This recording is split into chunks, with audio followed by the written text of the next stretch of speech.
All right, guys, we're ready for our Four Seasons sunroom, and Daddy's gonna get a rec room with refreshments. Oh no, we'll be sleeping under the stars. Mom, what about the one with, the fun? Nice try, little bro. It's a gym. My gym. Hey, Grandma's getting her Four Seasons garden room. Weather tight and still like being outdoors. Maybe a living room. Oh no, wait, a family hub. Yeah! No matter what the budget, the season, or the climate, Four Seasons sunrooms let you and your family enjoy the outdoors inside. Call now to receive your free, no-obligation brochure from the premier manufacturer of sunrooms since 1975. More reasons for Four Seasons now.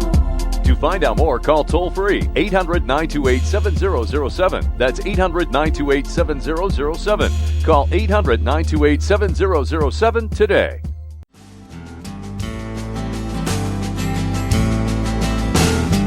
I looked all over, so how can it be? Here comes the wrecking ball, swinging at me.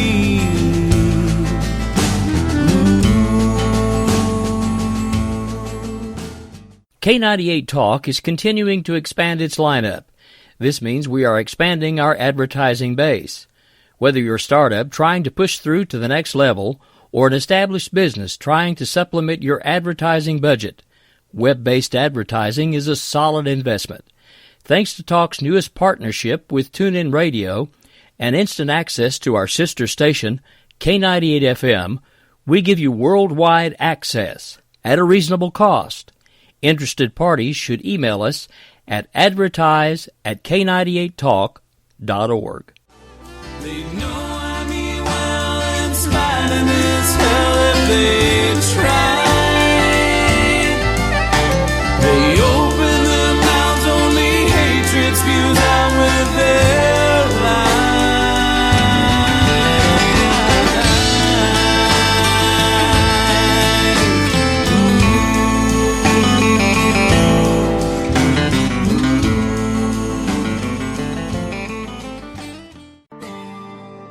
Wake up, America. I think I got something to say to you.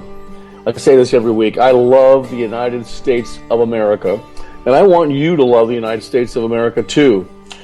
Office Hours with Dr. A is not a safe space, so enter at your own risk. You will be exposed to the truth, and I will endure the consequences. Again, rest assured, I will not try to put my brain into your head. I will, however, motivate you to think and to use the analytical part of your brain that very few people want to use because it requires actual effort, it requires actual work. You've reached the office of Dr. Randy Arrington. Please have a seat, and the doctor will be with you in just a moment.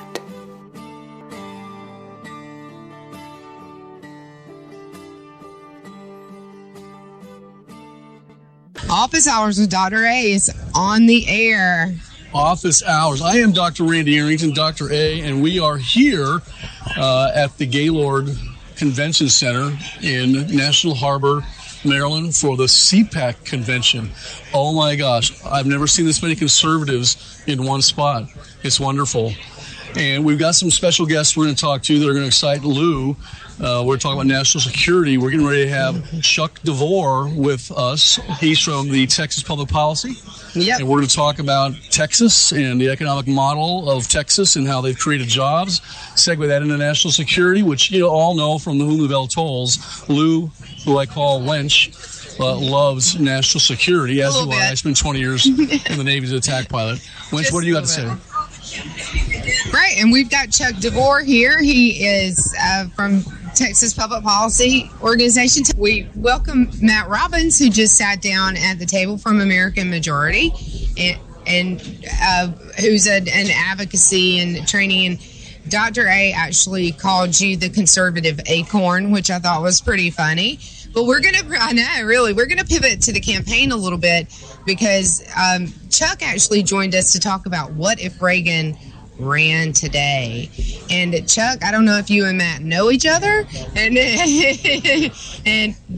Matt does a lot of training and conservative activism, and Chuck is from Texas with a think tank who kind of pushes the Reagan capitalist ideals, and you train people on those ideals. So I think that you guys are a great pair. Well, and it takes a team, right? It definitely. All we have are we do white papers. We go testify. We don't do grassroots action, and so unless those lawmakers are already with us, the only way they're going to be persuaded to come and vote for our principles is if there's perhaps a little bit of fear that they might tangle with some of the grassroots folks that you equip. Reagan said it became light.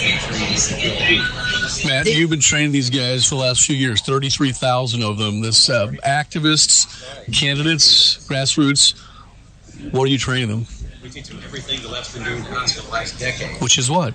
Digital, online organizing. We saw that married beautifully with the old-fashioned knock and drag union techniques, live door knocks, database technology, handheld technology, volunteers at every level. We saw that married with beautiful, beautiful systemization. Facebook, Twitter in 2008, they actually improved upon it in 2012. People you already know, peer-to-peer communication, trust and respect, asking you to support profit because they do. We've let that lag behind. What would you guys think about analyzing the value of social media in the campaign and in governing, Chuck, as well? What would you say about that? Well, it's a double-edged sword because if you're talking about government doing it, I'm sorry, we have a little microphone. So, little technical difficulties here. Got a mic problem. All right. All right. Taking care of Do we have our technical difficulties solved? I hope so. Sorry about that. Okay. Thanks to the studio I think for the letting challenge with social media in the hands of government is what sort of data are they collecting and gathering, and how are they analyzing it? I certainly think that Americans today have a lot to be skeptical of if the government has that powerful data. It's another thing entirely, of course, if campaigns have that information. I think the challenge, though, as you've seen with the current president, is that there's no barriers between someone who successfully runs for president then turning around and using that database while they're governing. Because certainly we've seen that with the current president. I'm fascinated by the fact that Organizing for America, Obama's personal Do you train your activists and candidates with the American majority to trust the government, or do you train them to trust but verify? Absolutely. The Reagan-esque second answer. We do every time. Data is a double-edged sword, as Senator Moore said. It's something we live with, and anyone who thinks they can stop the invasion of privacy, the Google AdWords, the search of your Gmail, is living in a past that never existed. Madison Avenue has been slicing and dicing your voting information, your consumer data for about 75, 80 years. This is a little bit of a pet peeve for my producer, Lou Esposito here, who I call Winch. Because whenever we do a show, or I do a show, I always get these Twitter trolls coming after me. They'll come after me because I supported you guys. And you know, we have these people that are doing those things now, these anons. They're talking about breaking into stuff. Just yesterday, Ashton Carter said he's hiring or imploring anybody that can break into the Pentagon's He's challenged. computer. He's found some white hat hackers and challenged. I don't think that's possible. From what I know, to find to break into the Pentagon. What do you think? Well, I set him up for well, that. okay, yeah. Thank you for the setup. I had a top secret clearance for probably 23 years, and am still a lieutenant colonel in the retired reserve as an intelligence officer. I had a notice from my federal government about a year and a half ago that my data was hacked, and so all of my old top secret clearance files, which included an enormous amount of field work from the Defense Investigative Service, that went and talked to my friends and friends of friends, and found out whether or not I used drugs, and if so, what kind of drugs, and whether I was trustworthy, and how you treated your pets, and your my dog, and my fingerprints. By the way, my fingerprints. Okay. All of that information is in the hands of an enemy foreign government, probably the Chinese government. Now, in exchange for this data breach, I was given 18 months of free LifeLock protection. Oh, wow. Awesome. So if someone tried to steal my identity and empty my bank account, at least for 18 months, my federal government, which allowed all of my personal information to be stolen, is at least covering me for a year and a half. Now, they can't prevent, for example, someone from using my fingerprints and trying to place me at the scene of a crime, which, as we know, can be done with fingerprint files. But I suppose I have an alibi, or at least a partial one. So, yes, our data is not secure. No, and data I is set a you up for that. double-edged sword, and I'm kind of the geek on the team here. And Dr. Ayle asked me from time to time, well, the government says that this is nope, not possible, not going to happen. But what you said about our data has never really been secure, and it's never. We wish it were so, but it had not. It's not ever been. And exactly. If someone's determined to have your information, they'll have it. And voter files, and as you know from many competitive campaigns, voter files are the gold standard. The least secure databases in the world are government databases, unfortunately. I would argue the voter file, even if it's kept at a county clerk, is even at a local level, is just a barn door swinging wildly open. My Navy files were in that breach as well, as was my wife at the time. So they know all about me as well. The most do you have a year and a half of free life? I think they gave me 2 years. Oh, good for you. Goes to show the importance of the Navy. Well, hey, let's talk about it for a second. The Navy, because in about 3 weeks we're going to do a show on Office Hours with Dr. A. The United States Navy and the future of America. Now, when I was serving and when you were in the Pentagon with Reagan, we had a 600-ship Navy. Right. We don't have that anymore. What do you see the role of the Navy and the future of the country and longevity of American liberty? Right. So my opinion on this is that the number one thing that you need to invest in and keep top flight is strategic defense, first of all. And that includes your offensive nuclear capability, which under a traditional triad would include nuclear submarines. And then the second most important thing, in my opinion, is the U.S. Navy. Now, why is that? Well, speaking as a guy who's an Army officer, I can tell you very quickly that armies can be raised relatively quickly, and if our national survival is at stake, then frankly, you may lose a lot of people. But that's the purpose of an army. A Navy, especially today, requires an enormous amount of time to build ships. Ships are extremely complex these days, and if you begin to lose your edge in combat and a potential foe destroys some of your ships, you're talking about not the case that we had in World War II, where you could lay down and build, for example, a battleship or an aircraft carrier in 18 months or 2 years. You're talking about 5 or 10 or 12 years to build something. And then you have to train people how to operate this complex weapon system. And so this is something that is like the ultimate insurance policy for the U.S.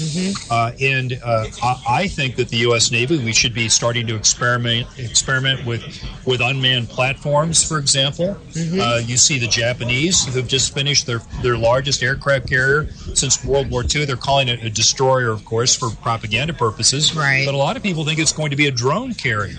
Well, we've got drones right now that are on the carriers, but here's the deal with that. You can never get away from boots in the cockpit. Yeah. It'll be integrated into the entire air wing. I thought you guys wore loafers in the cockpit. Brown shoes. Oh, come on. Let's not do that, right?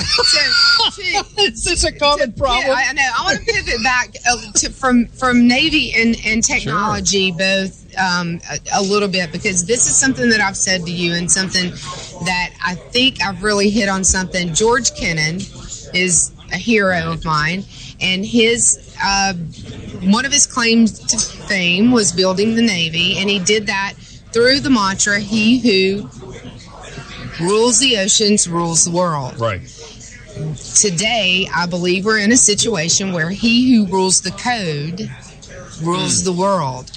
It is about technology. You mentioned drones, and there will always be men writing the code, running the code, and flying the drones. But I do believe we are entering an era where from politics to the military, he who rules the code rules the world. Well, I would agree, and I would argue that nations that have rule of law and honor creativity in pay for performance are going to have an advantage in this environment. And so far, we're doing pretty well. Right. I think the Indians are beginning to come up to speed. What's interesting is when you look at the Chinese, you don't see a lot of original high-end code. They do steal a lot of intellectual property. Yeah. But it doesn't appear that they are generating a lot of really important code. And I think they may have some challenges there because they don't honor intellectual property, right? They steal such things. They do. They don't have really good rule of law either. They also conscript their hackers. So all the hacks from the Chinese come from conscripted hackers who are basically treated like they're Olympic stars, where they're taken out of their home and they're put in. So they're not motivated to do that by anything other than, a hammer over their head.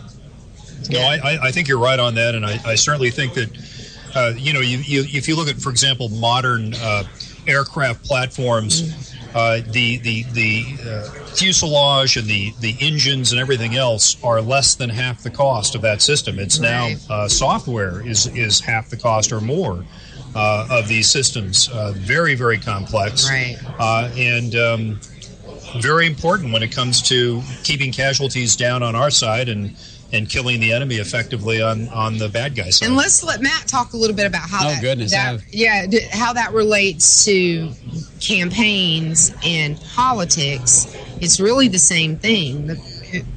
If you own the technology, you can own the campaign. Well, that's true. I mean, we've seen OFA, as we said, we've seen handheld and tablet and phone-based technology win elections. We have our own product, votergravity.com. There's probably 10 or 12 versions of this out there. The Coke networks have their own.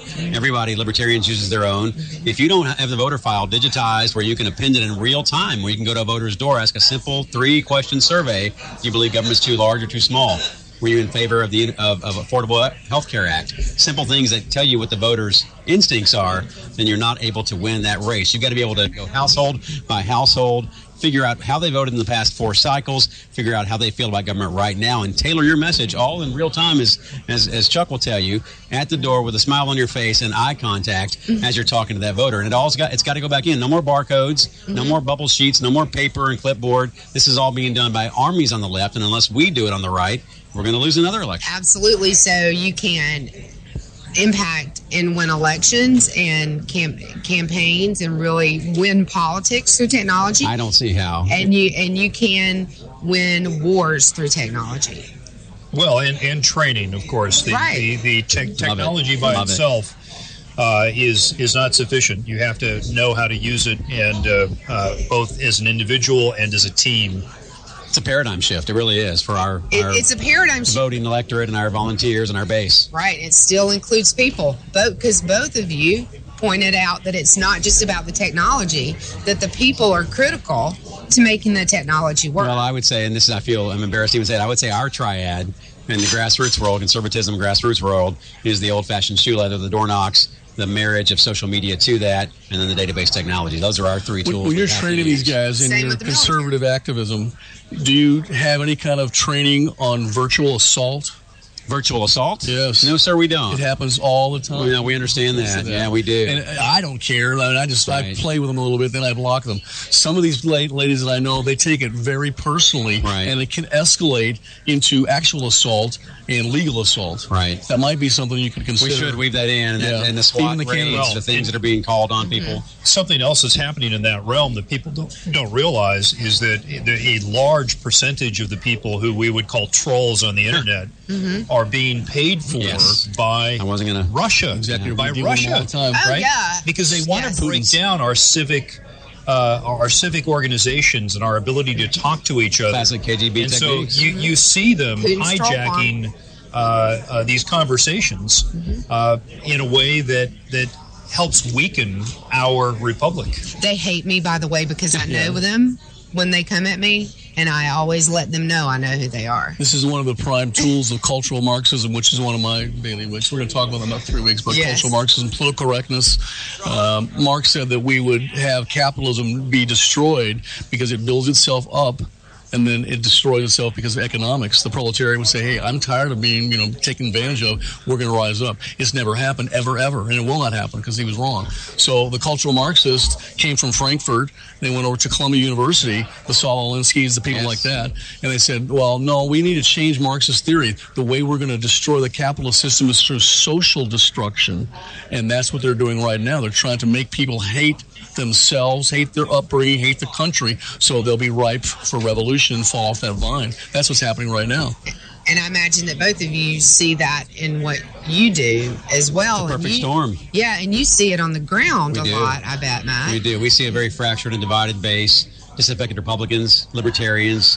From your perspective, man, what do you call the perfect storm? All these factors you just mentioned, this complete everything comes together. divide and conquer campaign, coupled with a Kardashian effect across the entire entertainment industry in America. Meaning that nobody's paying any Lowest attention to common anybody. denominator, 140 character tweets, 6-second Vine videos. All of this and the external foreign agent disruption is just the cherry on top. Yes, exactly. The external, like it's painful. It's painful to disentangle. It is, and to teach people what they're facing, especially an elderly voting base on our side on center right. It's very difficult to sort of deprogram them from the way it used to be and the challenges and threats they face right now. I have a different term for that program, that brainwashing that my co-host doesn't like. But how do we educate these people? How do we reach these people? Some of them cannot be reached, will not ever be changed because they've been mind raped.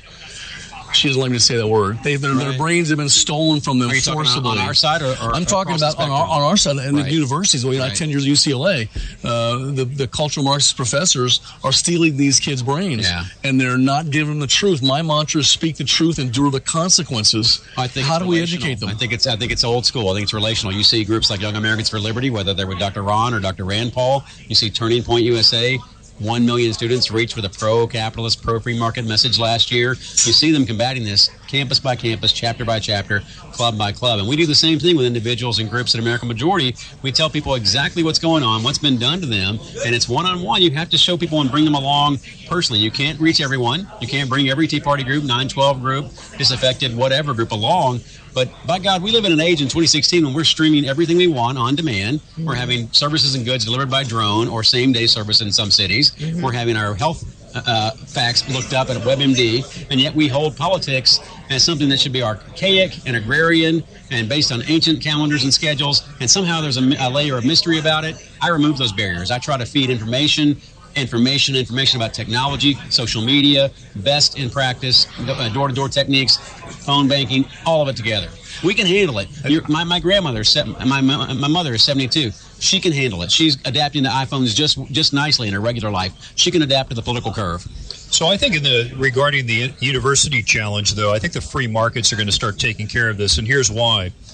If you think of a student that leaves a school with a large amount of student debt and a liberal arts degree basically in grievance studies, that degree is pretty useless in the real world, right? What is it that actually prepared them to do for a living, perhaps other than work for the federal government? Exactly.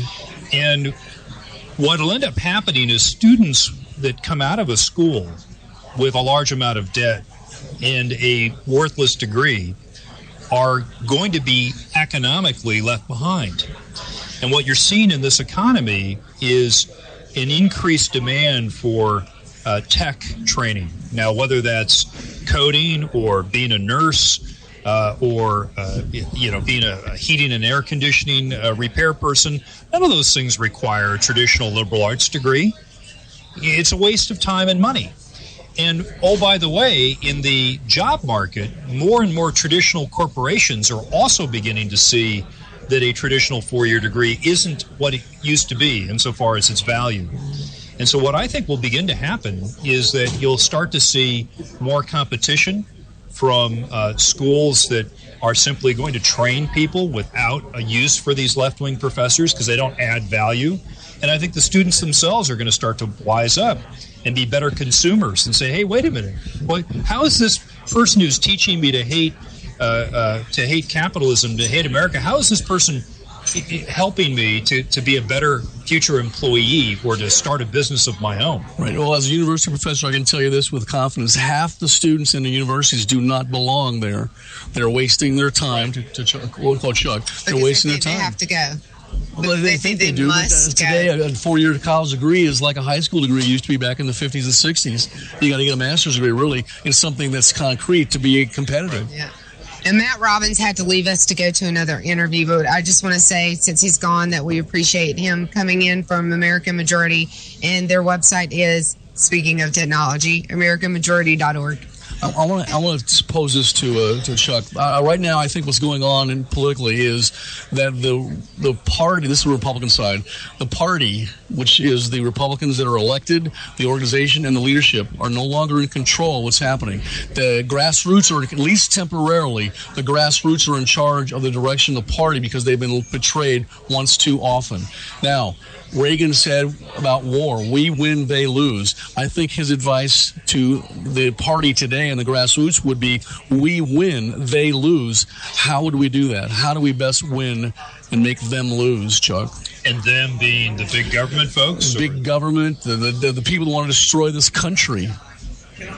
That's the $64,000 question right now, isn't it? Because if you look at the state level, right, we meaning conservatives, have an unprecedented number of state houses where we control the legislature and or the governor's mansion. And so you're already seeing that at the state level. Of course, if you're a progressive, you're trying to prevent the states from having the power that they're supposed to have under our federal system, where people forget that the checks and balances aren't just the executive, the legislative, and the judicial branch. It's also federal and state. That's actually part of the balance of power, checks and balances as well. And so federalism. It seems to me that we need to continue to play upon our strength at the state level. We need to look for people who have done a good job at the state level and try to promote them up to the federal system. And we need to, I think, not be afraid of our own philosophy and try to translate that into success where it counts on the ground. So a good example would be welfare reform. Welfare reform did a tremendous amount of good when it was passed 20 years ago. Most of that good has been undone systematically by liberals, especially the current president, and at the state level in certain liberal states like California. As a result, we've seen a huge retrenchment in the number of people on food stamps and the number of people dependent on the federal government. And that's no way to live. That's no way to be an American, to contribute to the country and to have self-worth and your own pride and dignity. And so it seems to me that we need to get back to programs that teach people, that encourage people how to live on their own and how to be productive citizens. Because if you're a productive citizen, your mindset about your relationship with government is going to be different than if you're a dependent citizen. Very different. Right, and we were talking about this socialism, and you talk about the Texas model and capitalism, how that's been so successful in Texas. Let me just tell you, Dr. A always teaches his students, socialism only works in two places. It works in the faculty lounge where overeducated fools dream of it, and it works in hell where the condemned already have it. You run out of people's money. Well, I am an academic. You keep calling me an academic. Because you hate it. It's to make up for that other thing that he said. Yeah, exactly. And for calling me winch. And for not knowing the difference between North and South Carolina. I know the difference between North and South Carolina. I call you the winch because you don't take crap from anybody. Yes, that's true. I don't. Chuck, you had some problems with the leadership in your seat representing part of Orange County where they decided, I think they probably betrayed you, if my research is correct, where they decided to pass a $12 billion tax increase, and you protested that. You want to talk a little about that? Well, we're talking about when Schwarzenegger was governor, and by the way, I think that one of the lessons about Schwarzenegger is that no matter how frustrated people get, they need to be mindful that if somebody doesn't have a record of being an elected official, that we had mentioned to it double-edged swords earlier, right? That's a double-edged sword because you don't really know what they're going to do when they get into office. And so the challenge with Schwarzenegger is he was a universally known individual, got into office at a time when California was in tremendous turmoil, lost his opportunity to fundamentally transform the California state budget when he had the opportunity to do so. He had a lot of political capital.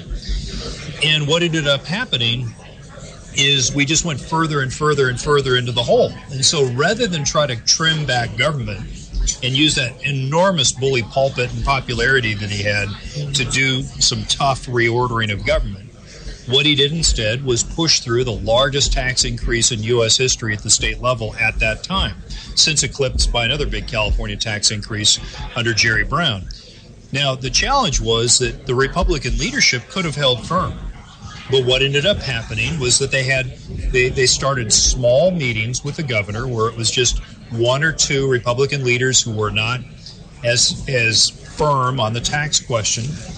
And they talked themselves into giving him this huge tax increase and then rolled it out to the rest of the membership as inevitable. This is the agreement that we had with the governor. And the problem was that we were so small in the minority that they only needed 5 or 6 Republicans in the Assembly and a couple of Republicans in the Senate to go along with this plan, and then they could get the 2/3 needed to raise the taxes, and that's exactly what they did. And as a result, the Republican brand took a huge hit in California and suffered accordingly at the polls in 2008 and 2010. And so that's the challenge, right? When voters think that you've betrayed your principles, because you have, then they're not going to turn out and vote for you. Chuck, we've got a millennial sitting next to you. I want you to hear what this woman has to say. She's still in high school. This is Cassidy. Okay, she's worked for Turning Points USA. Cassidy, you're a senior in high school, correct? Yes, that's correct. Okay, you're considered a millennial. You might be the last part of the millennials, and you're a conservative. Is that true? Yes, that is very true. I've been a conservative since I was born and raised right. Do you take any? This is a rhetorical question from Dr. A. Do you take any heat at high school for being a conservative? Of course I do. Yeah, my AP government class is full of the Bernie supporters. Free everything. So I stand alone in there, but that's okay with me. God bless you. Yeah, God bless you. I want you to. This is Chuck DeVore. Okay, he's been elected in California. Now works in Texas. They've done a lot of good stuff in Texas. I want you to tell Chuck how you feel right now as a 17 and 18-year-old about the way the government is heading this country. What's your opinion on that? Well, personally, I'm an advocate for a limited government, and I personally feel like the government has gotten too large over the past few years, and I would like to see it shrink. I think that it's more important that the people have more power than the government does, and so that's one big thing that drew me to Turning Point USA was because they're a strong proponent of fiscal responsibility and limited government and whatnot. So to listen to her talk, it's hard to believe she was born post-Reagan, isn't it? I'm sorry you missed him, honey. He was awesome. I'm sorry I missed him too. It makes me sad. Chuck, she's on the cusp of going to college, which you and I just talked a lot about how they're not educating properly. What advice can you give to this millennial about college and her future?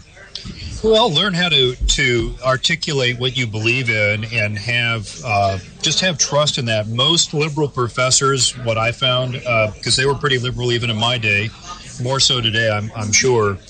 But for the most part, if you know how to defend your argument, they'll still give you a good grade. There's very few instances that I'm aware of where there's just like, no, I'm going to give you an F because you don't agree with me. I mean, that's hard to defend, especially now with social media the way it is that allows you to comment on the fairness of the professors. And the bottom line, the reason why we believe in limited government isn't for limited government's sake. It's because the purpose of our government, as enunciated in the preamble of the Declaration of Independence, is to secure liberty. That's why our government exists. You could say about any other government in any other time that it exists to, secure the borders or protect the people or keep the leadership in power. Our government, its purpose is to secure liberty. And what our founders figured was that limiting government is the best path to do that. But that's the reason why we believe in limited government. And can you remind us of, can you remind us of that famous, and hopefully Cassidy's heard it, but I want to hear it again. Reagan's most famous quote about the size of government, the most frightening phrase in the world is... Oh, I'm from the government and I'm here to help. I'm from the government and I am here to help. I've got a question for Cassie. I teach political science, everything from homeland security, presidential politics, and just basic government. The government, yes, is supposed to protect our liberty, okay? Give us an umbrella of liberty underneath which we can do whatever we want as long as we don't harm somebody. Freedom, order, and equality being the last of the government goals. Which one do you believe in, Cassie? Equality of outcome or equality of opportunity? Definitely equality of opportunity. Life isn't fair, and I think that if you're given the opportunity to succeed in life, that you will get the outcome that you want, and you have to work hard for what you want. And there's such an entitlement among, especially millennials today, like I mentioned earlier with the, free college, free healthcare, and that's just not the way it is. You're supposed to work hard for what you get out of it, and that's my belief. So. And you're held accountable for what you don't do and rewarded for what you do.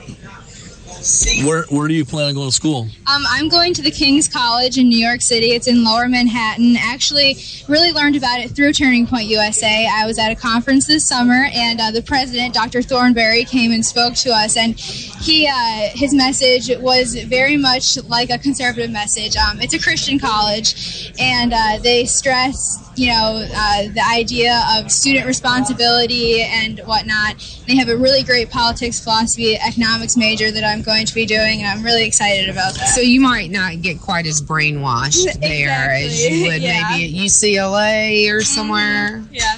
I never brainwash my students. I told them the truth. I got a question for Chuck.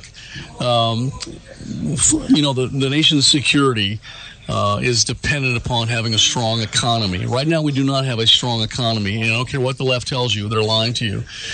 Texas, I believe, does have a strong economy. How did you get there? Well, it takes a lot of hard work because the natural inclination of lawmakers is to make laws and to support greater regulations, even in Texas. For example, one of the challenges that we always have is with things like occupational licensing. In Texas, as in many other states, it takes, for example, 1,500 hours of training to be a cosmetologist, to cut people's hair.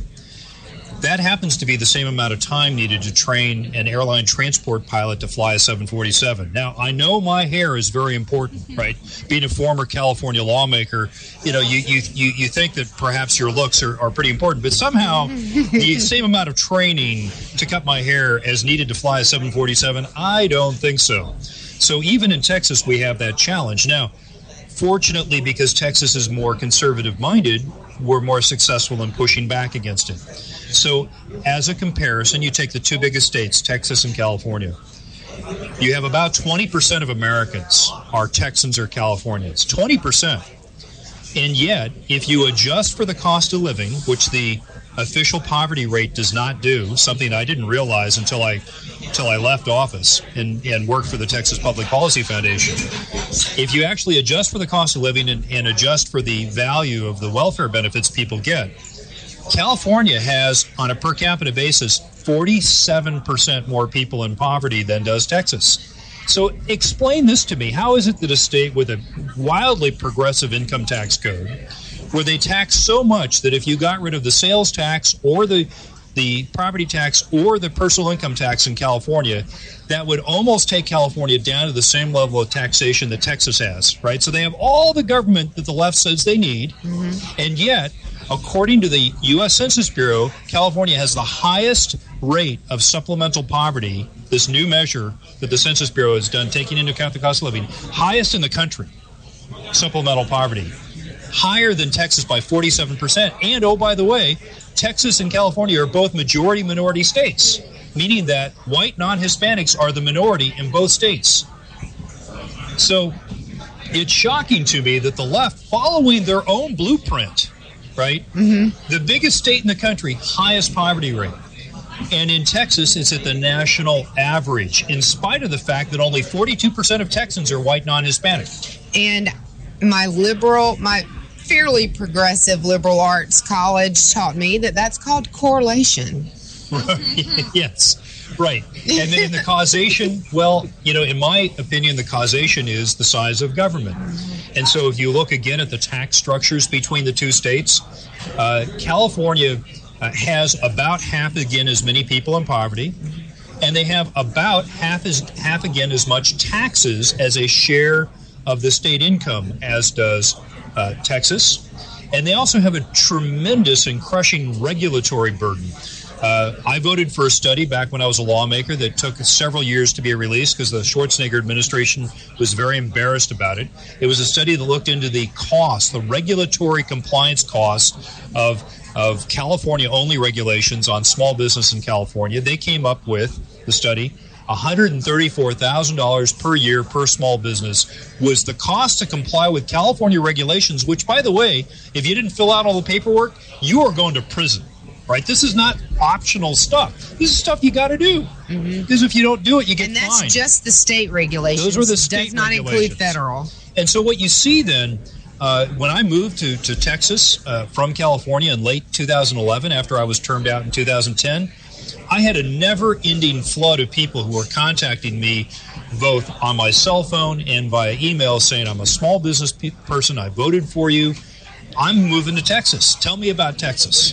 And I talked to them on my commute back home from work and spent, and I still do. I'd spend 30 minutes with them on the phone saying, okay, here's what Texas is like. Optional. You're the reason everybody moved from California to Texas. If you don't do it, you get fined. It's the state regulations. Let's find out what Cassidy thinks. What do you think when you hear that, Cassidy? Does it scare you? Yeah, it definitely scares me. I think that the fact that such a high progressive tax is happening and there is no beneficial outcome of it, I think it speaks to the the hypocrisy of the left, the fact that they think that something like that is going to actually help people when it's not. And a lot of people really believe that and they feed into that, and that's why I think we are where we are. Does it frighten you for your future a little bit? Definitely. Yeah? I don't want to have to be paying, 47% taxes on my taxes or whatever, and I want it to change. And when I was your age, his former boss was president, and so Ronald Reagan was president when I was Cassidy's age. I had hope. Well, I feel sorry for Cassidy. I want to cry. I think it'll come around again. I mean, we have a tremendous capability in this nation to renew ourselves, and the thing about free markets is that they work. And when certain states do a better job than other states, capital and talent flow to those states. And so, for example, today you see people leaving Illinois, although I think Governor Rauner may slow the rush, but people are leaving Illinois and they're moving to Texas. People are leaving California, they're moving to Texas. Now, interestingly enough, California does have people moving there. For example, Asians have now displaced Mexicans as the greatest number of immigrants coming to California. And they're coming with capital and know-how. But why are they moving to California? Because the places they're leaving, South Korea, Japan, Taiwan, are generally places, mainland China, are generally places where the regulatory and tax climate is even worse than California, right? So they leave, and then what will happen inevitably is their children, unless things change, will then move to Texas. Because they're talking to you on the phone. It's the natural order of things, right? Talented people seek a place where they can get the best return on their talents. I want to teach you something here. I want to see your reaction to this. A government, I just wrote this the other day, a government that focuses on creating a quality of results for everyone in society, that's their focus, ends up destroying both equality and liberty for the people in that society. The end result is slavery and bondage. Freedom is obliterated, and a huge, all-powerful, tyrannical government ensues. A government that focuses on creating liberty for that people in society creates the closest approximation of equality. Closest approximation. It can't be equal, but closest approximation of equality. The greatest measure of opportunity and the most amount of individual liberty for the people in that society. The end result from that focus of government is small, limited government and freedom flourishing for all. What do you think of that, Cassie? 100% agree. I think that's spot on. I think that we need to move towards the second part of that and move away from the first part. Government needs to get smaller. People need to be more informed, get involved, and that's... And Chuck, how are we going to get there? Well, you get there one election at a time, and you have to have people who know how to explain this to the constituents and have the innovation and the courage to try to get in there and reform and change things, as we saw with welfare reform in the mid-'90s, right? Right. President Clinton vetoed that 3 times, but eventually Congress kept coming back to him and coming back to him, and he signed it. And then he took credit for it. Well, absolutely. That's what happens when something works, right? Exactly. That's what happens when something works. Exactly. So can we take the last few minutes of the show and do whatever you want? You're the producer. I know, and I like to handle you. Let Cassidy tell a little bit about her organization and what you've done with Turning Point and the, what you're doing as a high school senior, and then when you go to college, and then we'll let Chuck close with a little bit more about his organization and where people can find him. Sounds good. So Turning Point USA, it's a fairly new organization, actually, started by Charlie Kirk a few years ago. It focuses on limited government, fiscal responsibility. It's the fastest growing conservative millennial grassroots movement across the country. I think that they're at over 1,000 universities, now high schools as well. So that's kind of where I've started to come in. I'm a senior in high school, obviously. So we're getting one started at my high school in Traverse City, Michigan, which is really exciting.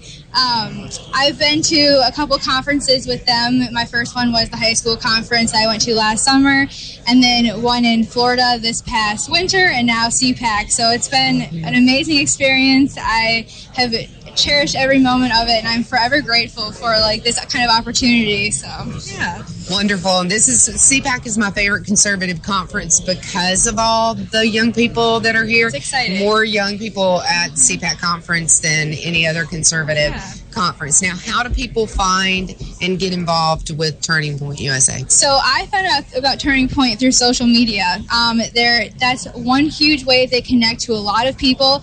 Tweet them at Turning Point USA, Facebook, Instagram.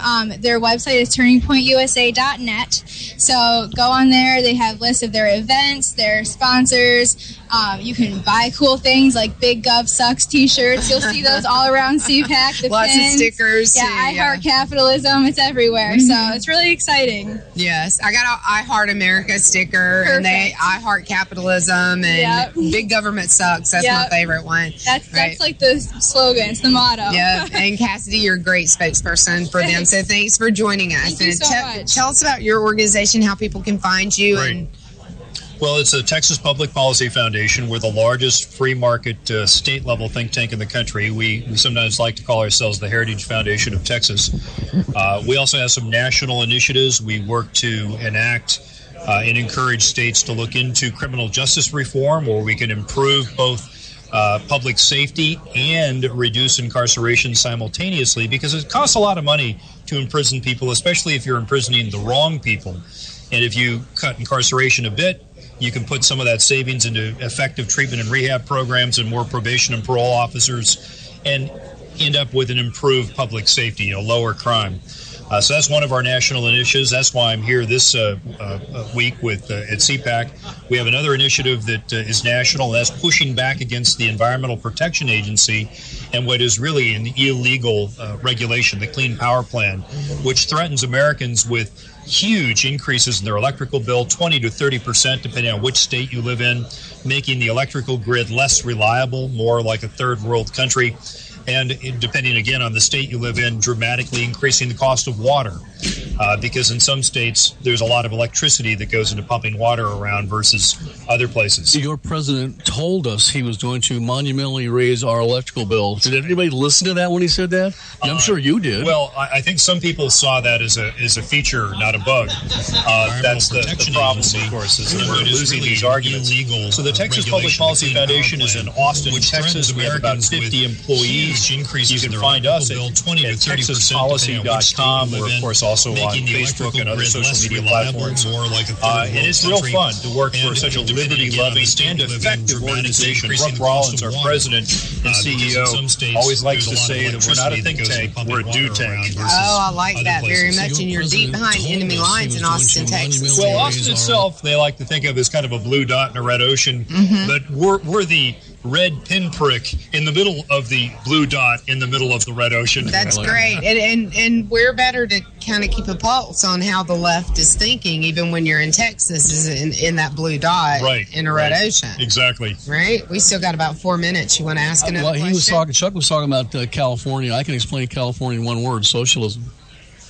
It's massive socialism, and it doesn't work. They want everybody to be in poverty. They want people to be equal, but not in a positive sense, in a negative sense. And just trust me, Cassidy, you would not like living in a socialist country. I don't want to. I want to be in America for a reason. Yes, exactly. And one of the interesting things about California is high cost of living. We talked about that briefly before. There was, you're probably familiar with Thomas Piketty, right? The French kind of Marxist economist who came up with this theory that there's been a spreading apart or a greater income inequality, right, in the last several decades of the last century and ongoing. Well, there's a critic of him, a MIT PhD, a student out of MIT called Matthew Wrongley, who actually said what's really happening is this isn't a phenomenon of the 1%. It's a phenomenon of home equity. That what's happening is people who own homes are getting more wealthy and people who don't aren't. And the reason why that's happening is artificial scarcity due to artificial government regulations that have restricted the ability of people to build homes and apartments because of zoning and environmental regulations and everything else. Where do you see that in spades? In California, where it's virtually impossible to build anything very quickly. And again, it's regulation. Right, and that drives up the cost of a home in California far beyond what it would be due to its physical beauty and great weather. I talked to, and this is probably a good way to end our time together, I've talked to developers that have worked in both states. They tell me that what takes 4 to 5 months to get approval to build in Texas takes 4 to 5 years to get approval to build in California. And there you have it, folks. I just want to go on record. Dr. A doesn't care that Chuck DeVore makes more money than I do. I don't care. He earned it. Why? Because he's smarter than you? Probably. I've been listening to the way he's talking. Better looking, actually. There you go. I thought I was, what? Are we going to do that military thing where he was in one branch and you were in another branch and you guys are going to Have you ever called him a nasal radiator before? No, but I'm going to now.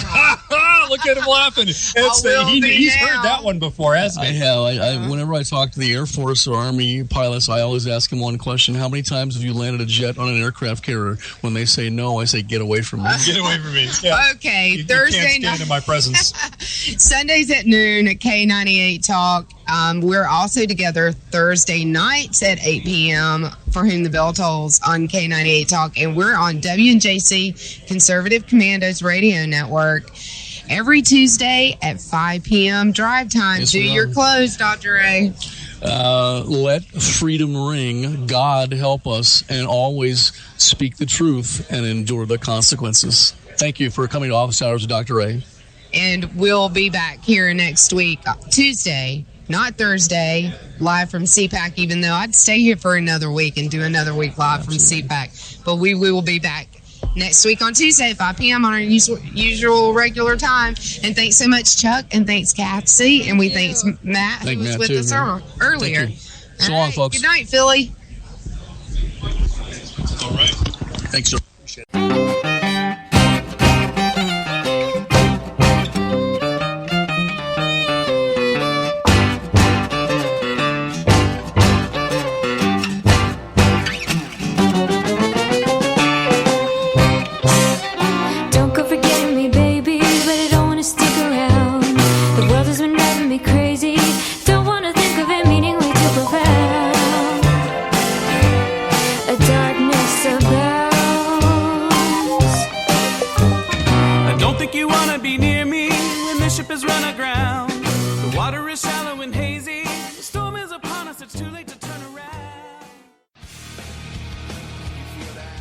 This is JD. And this is Stacy. Join us Tuesday nights, 10 p.m. Eastern for Game On. Remember, lock up the children and the old folks. Game On, the home of conservative conservatism. Where no one is safe and no one is spared, not even the hosts. Oh, that was supposed to be a spin cycle. I'm sorry. Yeah, that's okay. We love you anyway. Right round, baby. Self-monitoring right Ebola anyway. radio strikes again. Anyway.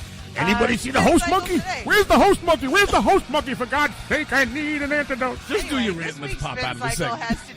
Find us on Twitter at JD and Stacy. You're listening to K98Talk.com. I've seen this happen before.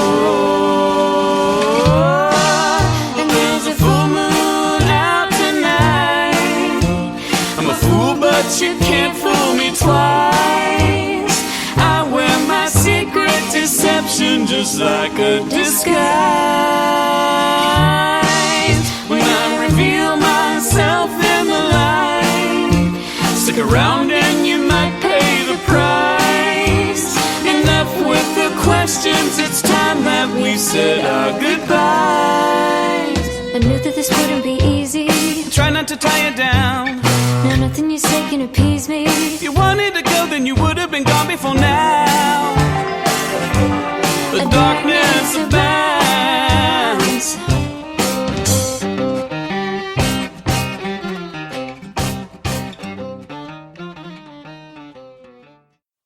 If you want to work until you keel over, have less of everything in retirement, or give back more of your hard-earned money to the stock market again, then just ignore me. But if you'd like to protect the money you save, receive a steady, predictable retirement income, and enjoy financial security for as long as you live, then listen to this. You can download a free report that reveals the wealth-building secrets Wall Street and the banks don't want you to know. You'll learn how you can get guaranteed growth, safety, and real prosperity without risking your money in the Wall Street casino, and how to get the money you need when you need it, simply by asking for it. This is the best way to have a 100% secure retirement and know your money will last as long as you do. To learn more about this method and to get your free report, go to 29security.com. That's the number 29security.com. 29security.com. Go to 29security.com.